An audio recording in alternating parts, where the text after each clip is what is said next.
This movie is based on a book written by Edna Ferber, the author of Cimarron.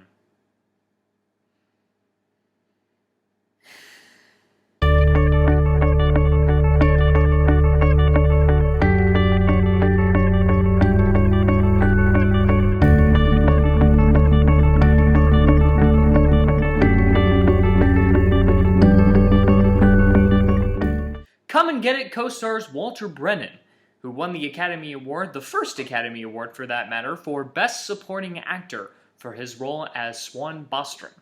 Fun fact, Brennan would later go on to win 2 more Academy Awards in this same category, becoming the first male to win 3 acting awards, a record only tied by 2 other actors, Jack Nicholson and Daniel Day-Lewis, but Brennan holding the record only for 3 supporting actor awards. Come and Get It also received an Academy Award nomination for Best Editing for Edward Curtis, but lost to Ralph Dawson for his work on Anthony Adverse, a movie that I was unable to find. Produced by Samuel Goldwyn and directed by 2 directors, William Wyler and Howard Hawks, 2 directors that usually work on their own, as well as having a screenplay by Jane Murfin and Jules Furthman based on a novel by Edward Ferber.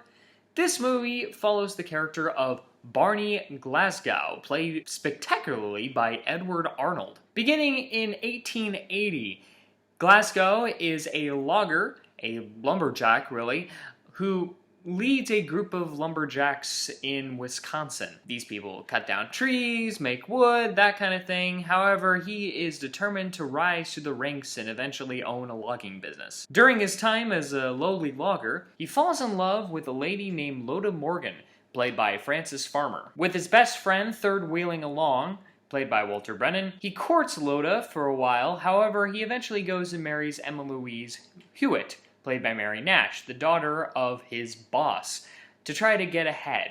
So he chooses fortune over love. Almost 3 decades later, in the year 1908, Glasgow is a very rich man, one of the richest in the state of Wisconsin. He has a family, 2 children, a son and daughter who are both grown. One day he reunites with his best friend Swan, who marries Loda after, Barney rejected her. During this time, he meets his 2 daughters.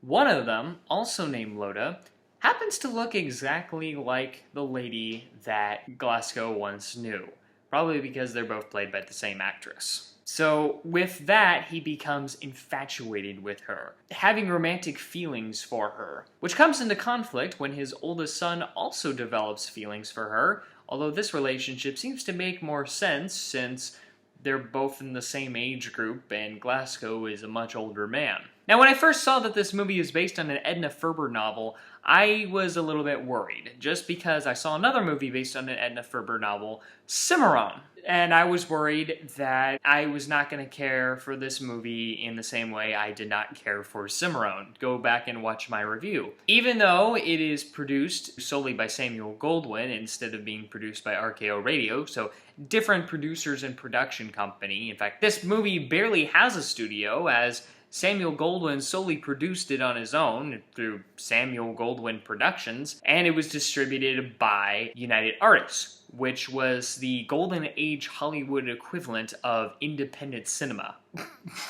Not to mention, this film had different directors, it has a different cast, it has different screenwriters, so it had some things going for it. And you know what?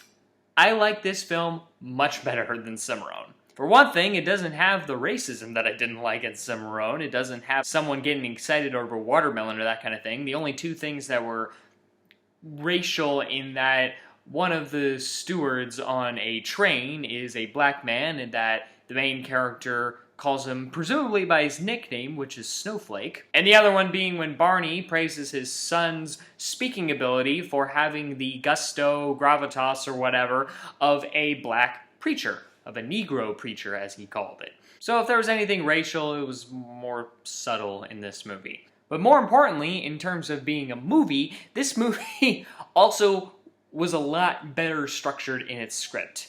Whereas Cimarron started off tightly wound together and then managed to get all unraveled into episodic nonsense, this movie stays together and has a feeling of one scene directly leading into another, instead of the movie feeling like just merely a collection of scenes. The characters were much more interesting in this film, especially Edward Arnold. I was surprised to see that Edward Arnold did not receive a Best Lead Actor nomination for his performance of Glasgow. He was mighty on it in this movie. He was more interesting, in my opinion, than Walter Brennan's character. I'll get to him in a bit. The only real flaws with this movie are pacing. Nothing too bad that made me hate the movie. It's just a few instances where I felt plot developments happened a little too quickly. Big example was Glasgow's son falling in love for Loda Jr. I felt that was a little too rushed. It seemed like that they were falling in love because the movie demanded it, rather than the two characters seemed to have something going on, like chemistry, that kind of thing. It didn't seem believable. It seemed a little forced. Again, not too much, but some parts of the movie felt a little rushed. This movie is less than 2 hours long, and for once, I feel that this movie could have been a little bit longer. Walter Brennan did alright in his role as Swan Bostrom. I had a couple of issues with watching him on screen, though. The character is Swedish. If I heard correctly in the movie, the character is Swedish, so he has a slight accent going on, and I couldn't really tell if the accent was going in and out, or if it was just the fact that it's much older audio, therefore I couldn't tell as much. Also, the problem with the accent is that there were many instances in which I couldn't quite tell what he was saying. I don't think it hurt my viewing of the movie. I didn't feel like I was lost, but there were a few moments where I was thinking to myself, what? What did he say? I was tempted to turn on the closed captions, but I decided not to do that because that's not how it would be watched back in the day. They didn't have closed caption back in the day. But his character was adorable to watch. He was kind of like that friend you may have had in school when you were young, that friend that was more innocent than you were, that you could probably have serve as your conscience, because he's kind of like the conscience of Barney Glasgow. He's the one that really knows what's morally right, and Barney Glasgow, not so much. Oh, and by the way, the movie's title seems to reference, I guess, when all the loggers are to come in for lunch, Barney Glasgow would hammer or bang a triangle and say, "Come and get it! Come and get it!" And then all the loggers come back in for food and stuff, so I think that's what the title was referencing. Overall, I did enjoy this movie a lot more than I thought I would. I wasn't bored. I thought each scene led to the next, and I was interested in what was going on. Even though this was in the style of a saga film that's supposed to span a few decades, it's kind of like the way Cimarron was, kind of like the way Cavalcade was, but it felt tighter, tightly wound together. It didn't feel like a cluster of events just sewn together because movie. It felt like it was telling an actual story, an actual plot was going on. In conclusion, Come and Get It is a decent film. I don't know how specifically to recommend it. Other than that, I don't know, if you watch TCM and this is on, it wouldn't be a bad thing. You might like it. I don't know. The only cool sequence of note maybe would be the logging sequences in the beginning of the movie. Those are fun to watch. But other than that, you know, it's a decent film. It is what it is, and it's not bad. So that's my review of Come and Get It. By the way, if you guys watched my Marvel's Daredevil review, you may recognize the background.